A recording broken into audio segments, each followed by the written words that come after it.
$650,000.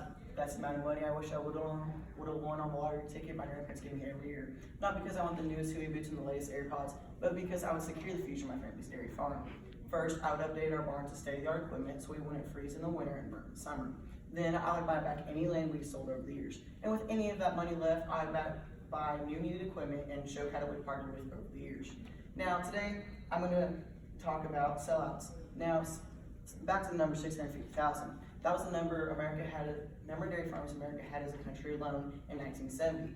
Now that number's a grim 36,481 as of 2018. Now 6.5% of that total drop being from 2017 and 2018 alone.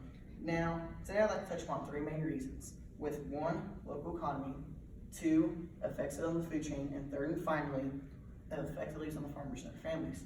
Now moving on to my first point, how it affects the local economy. According to NBC U.S. News article dated June 30th, 2018, it's not just farm families who were affected. Many of the half a dozen farmers NBC News interviewed in Kentucky pointed out that their farms' dairy operations contributed to the local economy, from the feed and farm equipment they buy to the vet bills they pay. Now, a 2-year Pew Commission report stated that small farms made almost 95% of the purchases locally, and a California data study concluded those purchases had twice as much impact than larger farms. Now, the closure of small localized farms reduces the jobs in adjacent industries, such as manufacturing, and reduces the already struggling population. Take, for example, when Dean Foods in northern Minnesota announced closing another plant, it lost farmers their food contract and 50 people that work there. Now, if those people can't find work in that area, then the population in that area will be hurt too. At the time of the NBC article, Dean Foods stated they plan to close another 7 plants in 2018 alone. Now, Daily Dairy Report told the audience at Central Dairy Plains Expo in late March of 2019, as milk prices rise and as milk prices decline and cattle prices rise, there will be another wave of sellouts, which would mean another wave of workers losing their jobs and farmers losing life as they know it today. Now moving on to my second point, that all being said, we come to how sellouts affect the food chain. Did you know most Americans don't drink cow's milk anymore? All too many Americans are switching over to alternate dairy products. According to U.S. Department of Agriculture report dated May 2017, the average person consumes now a meek 18 gallons a year, but back in the 1970s it was almost 30 gallons a year. The average Marion Nestle went so far to say in the same monthly report, milk is the perfect food for calves, but for humans it may not be necessary. Now, the question lingered with many, I'm sure, and it lingered with me too. Now, some people may think, is it healthy for me? Should I stop buying it? The key word in that quote, though, is necessary. Marion Nestle says, if you want to drink cow's milk, go right ahead. It is still a healthy and sufficient nutrient option. Let me ask you one thing. When was the last time you saw a regular milk commercial while watching the Hot 20 Countdown or my new personal favorite TV show, the American Farm and History Channel, which actually features a dairy farm trying to avoid these words, sellout. Now, personally, I see a ton of alternate milk commercials daily, but what about those ice cream or even cheese commercials? The difference in the numbers are scary. Dairy is the third largest food group in the food pyramid, and without that, what would the food pyramid be? Now moving on to my third and final point.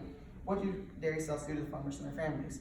According to NBC U.S. News article cited earlier, a dairy co-op Agrimark with about 1,000 members started sending suicide hotline numbers with their milk checks in January after a third of the members died in suicide in many years.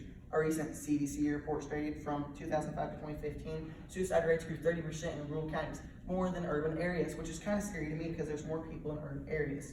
Now, having lost my very first show cow in 2017, I myself can imagine saying goodbye to my entire herd.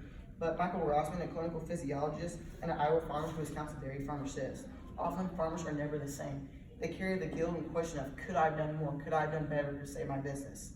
Now, often farmers who lose their business goes through stages of grief that some describe like losing a family member, which I felt before. He says, also for many farms, it's not just a husband and wife who lose their livelihood, but a husband and wife who have kids who may have kids. Now, for example, my farm supports 4 households. Michael Combs, a man who lost his Dean's food contract when the plant shut down, says he tries to find ways every single day to bring the farm back. Now his son, that's 3 years old, goes to his dad every day and says, Dad, where are the cows gone? I'll go find them for you. Now his son would have been the 4th generation to milk cows on the dairy family farm. Now over the years, my family has been left to sell land to make ends meet and try to save the battle in the farm as a whole, with milk prices declining and cattle prices rising and hauling fees rising. I don't know if my family will be able to win the war with everybody else. Now, so next time you drink that one glass of milk, think of the dairy farm you're supporting and possibly even saving. Thank you. Now would you like to ask any questions about my speech?